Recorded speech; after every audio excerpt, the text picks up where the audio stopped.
Guys ওটা girls school. ওখানে সব মেয়ে, ওখানে ছেলে নাই, দেরি করে আসলে ঢুকতে দেয় না, আর অনেক কিছু। আর সিকিউরিটি গেট হাই, একবারে দেরি করলে ঢুকতেও দেবে না। জানেন আমি কি শব্দ করছি? জানেন না, এই আমি এইটা শব্দ করছি, শুনে অবস্থা।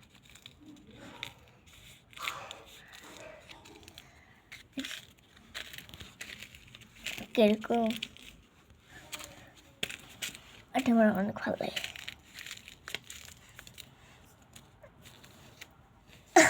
ও আল্লাহ রে, বাড়িওয়ালা জীবন একটা সর।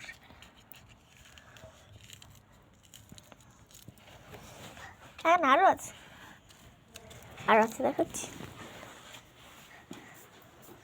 এই তো এরকম বলেন, এটা আমাদের বাসায় যদি থাকে তাহলে অবশ্যই লাইক কমেন্ট দিয়ে জানাবেন। হাই দে, দেখুন মাই বারবি, ওর বারবি। হাই দিয়ে দাও, হাই হাই হাই।